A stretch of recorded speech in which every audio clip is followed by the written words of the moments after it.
Buona giornata a tutti, siamo qui oggi per farvi questo video assieme a Luigi, presidente dell'associazione Noi che credevamo nella Popolare di Vicenza, perché ci sono delle informazioni importanti che vogliamo passarvi. Luigi, dicele un attimo perché riguardano l'emendamento che abbiamo spedito lunedì scorso riguardante i cosiddetti non accolti Sì, del FIR. è andata la lettera del MEF, abbiamo mandata, no? Lunedì scorso l'abbiamo mandata, era, cioè, diciamo anche così, il retroscena era qualche settimana che la stavamo preparando, se non fosse anche un mese. Sì, abbiamo trovato l'accordo con le associazioni per spedirlo, quindi lunedì abbiamo spedito. Esatto, sì. Quali sono le associazioni aderenti, Mario, scusa? Ok, allora te le elenco. È il Movimento Diritti Europei, Sergio Calvetti, l'avvocato Sergio Calvetti, poi anche l'avvocato Calvetti ha aderito come studio legale Calvetti e Partners di Treviso, il Conf Consumatori di Bari, Pinto Antonio, poi c'è il Movimento Difesa del Cittadino di Verbania, l'avvocatessa Tacchini Clarissa.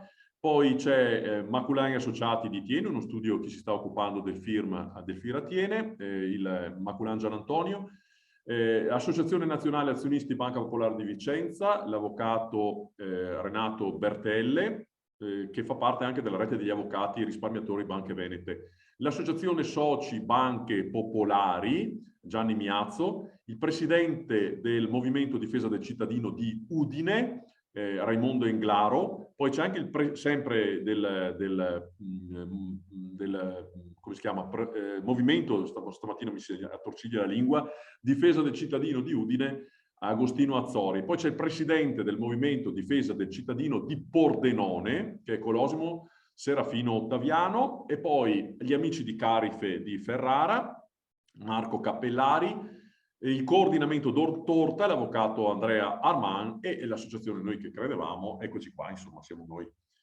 Ottimo, quindi ringraziamo tutte queste associazioni perché storicamente, diciamo, abbiamo condotto una battaglia non in maniera completamente orientata nelle stesse direzioni in tutti questi anni, però per questo emendamento abbiamo trovato una sintesi, si sono lasciati da parte personalismi ed altro e tutte queste associazioni insieme con la nostra abbiamo scritto questo emendamento, lo metto lì così, danno un occhio, e abbiamo mandato al MEF, vedete ci sono tutte quante le sottoscrizioni. Qualche associazione, pochissime, non hanno voluto partecipare, però noi lo abbiamo fatto perché ricordiamo il problema, Mario. Il problema è che ci sono 4.000 persone che hanno fatto richiesta a fondo indennizzo FIR al Esatto. 30%, hanno errato nella dichiarazione del proprio reddito, del proprio patrimonio, chiedendo di entrare nel FIR per il primo binario al posto che nel secondo. Sono stati rigettate queste domande proprio perché avevano sbagliato a fare i conteggi. Io ricordo Sbagliato il solamente reddito o i calcoli di quello che avevano in banca, insomma, una cosa più che mai lecita, insomma, non era una cosa semplice. umana Umana, diciamo, sì, ecco, più umana. che mai umana, visto che Beh, per insomma, sì. fortuna siamo ancora umani, per fortuna. E queste persone purtroppo sono state quindi truffate dalla banca, esclusi dal FIR e rischiano la segnalazione in Procura della Repubblica, quindi anche una denuncia Penale. penale. Questa cosa è molto grave, ci siamo mossi per questo motivo. Ringraziamo tutti per essere giunti a questa sintesi, ripeto, molto importante. Certo. Però c'è una novità, Mario, vero? E siamo qui per questo. La novità è questa. Facciamo vedere anche questo. TAR del Importante. Lazio, Importante. che è uscito in contemporanea con l'invio della nostra, Le nostre parole. del nostro emendamento. Eh. Esatto. Vai, perché è grossa questa, eh. Cosa dice il TAR del Lazio? Il TAR del Lazio, esattamente in linea con il nostro emendamento, dice, vi raggruppo in 4 righe, quindi se da un lato il difetto dei requisiti reddituali patrimoniali consente all'amministrazione, quindi all'amministrazione che gestisce le domande, di impedire l'ammissione alla procedura forfettaria, quindi al primo binario, dall'altro lato esso non è sufficiente a negare in radice l'accesso all'indennizzo de quo. Posto che l'amministrazione è comunque tenuta a verificare se sostituiscono o no i presupposti di tale indennizzo. Detto in altri termini, dice sempre la sentenza, i requisiti patrimoniali reddituali ex articolo 1, comma 502 bis della legge 145/2018 non vanno intesi quale condizione di accesso all'indennizzo de quo, bensì unicamente quali condizioni di accesso ad una sola delle due procedure, tra loro alternative, volte all'attribuzione di tale beneficio. Questo vuol dire, hanno sbagliato il binario, hanno sbagliato la dichiarazione, bene, hanno comunque diritto all'indennizzo perché l'indennizzo andava a tutti indipendentemente dal reddito o dal patrimonio. Chiunque poteva fare domande in indennizzo al FIR. Si è deciso solamente di dare una priorità di liquidazione a chi aveva o meno di 35.000 euro di reddito IRPEF o meno di 100.000 euro di patrimonio immobiliare. Chi ha sbagliato ed è entrato, ha fatto richiesta nel forfettario, ha comunque diritto, perché avevano diritto tutti, quindi qui non si lede come dichiarazione mendace, non c'è nessuna furberia, no? E noi lo sappiamo bene perché quando siamo andati a Roma, Mario, Sì. qualcuno ci ha chiuso la porta in faccia. Eh sì, con nostra meraviglia, tra l'altro, perché insomma davanti a una cosa del genere crediamo che fosse una cosa sì, scontata il fatto di dire ok, ci sarà l'1%, il 2%, sbraghiamoci il 5% di furbi, no? Però ragazzi, il 95% delle persone che l'abbiamo vissuto in prima persona noi queste cose qui, cioè il 95% di quelli che hanno fatto queste dichiarazioni semplicemente errate, è semplicemente perché non sapevano, non era così banale dire ok, il reddito complessivo che la maggior parte delle persone non sa nemmeno che cos'è, superiore, inferiore ai 35, no, poi le assicurazioni di un certo tipo sì dentro e poi quelle altre no fuori e poi ci sono gli affitti che sono con cedolare secca e non con cedolare secca, quelli uno dentro e l'altro fuori. Non era facile neanche per un professionista, figuriamoci per una persona normale. Finalmente questa sentenza cancella la presunzione di sospetto che c'è sempre in qualsiasi cosa, insomma, cavolo, se uno ha sbagliato, invece di dirgli guarda, hai avuto un problema, sì, perché ci hai detto una balla per cui devi andare in tribunale, insomma, almeno un tribunale ci ha detto no, beh, sì, erano in buona fede e tutto sommato hanno diritto come gli altri, anche perché così la legge dice, francamente, o no? Quella è la legge che abbiamo voluta per non avere diversificazioni in classi, no? Andava a tutti indipendentemente dal reddito questo indennizzo, ma hai detto giusto, il ragionamento mi piace.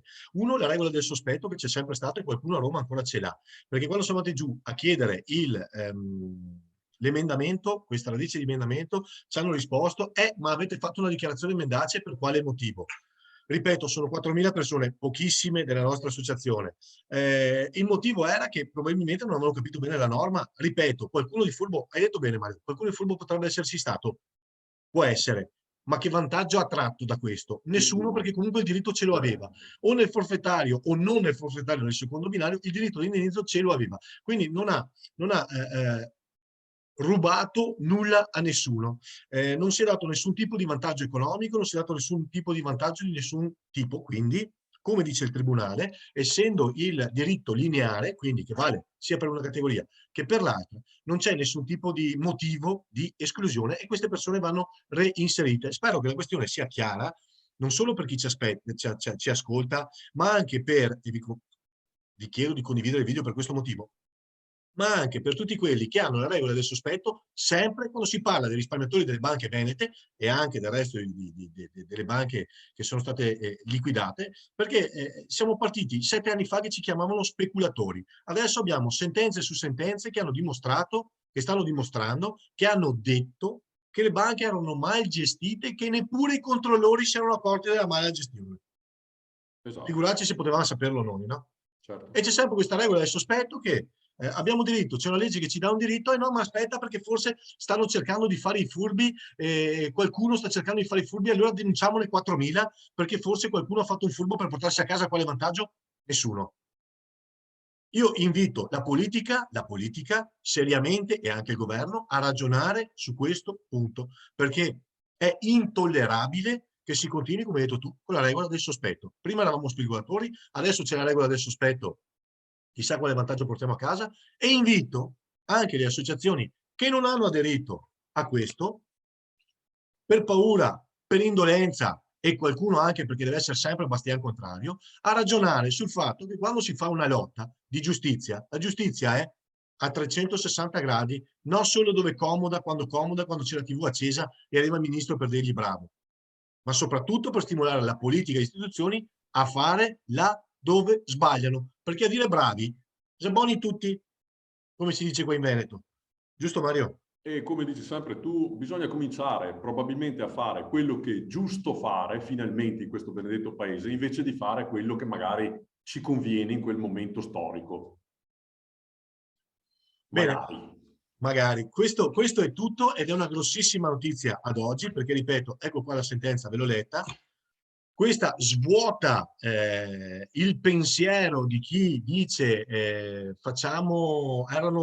state furbate, ma non c'è nessuna furbata, il diritto è lineare e soprattutto, se il MEF accetta questa sentenza, cosa che noi speriamo, ok, senza impugnazione, si svuota anche la possibilità di vedere una denuncia a questi 4.000 poveri disgraziati, passatemi la parola, che hanno perso tutti i risparmi con le banche e adesso si vedono anche, perché hanno sbagliato i conteggi, una segnalazione di denuncia in procura della Repubblica, quindi paga avvocati per evitare, non solo non ti do i soldi, ma paga avvocati per evitare la denuncia.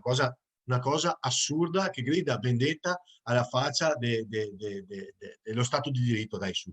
Non prendiamoci in giro. Per Non soldi che poi prendiamoci in giro. erano loro fondamentalmente. Vabbè. Quindi grazie mille a tutti quelli che condividono, grazie mille a Grazie. Mario per la pazienza e aver organizzato questo breve intervento doppio a cui teniamo molto. Vedete, l'associazione nostra è sempre attiva, Mario è sempre alla vicepresidenza, quindi lo ringraziamo per tutto il tempo, per tutte che continua a dedicare anche dal MEF, vedete, è al MEF oggi.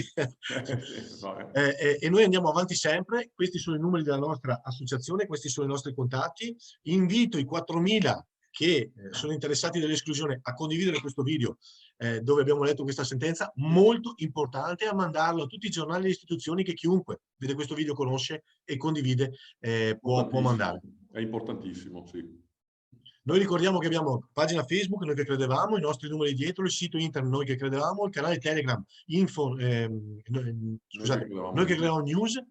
È tutto, alla prossima. Arrivederci.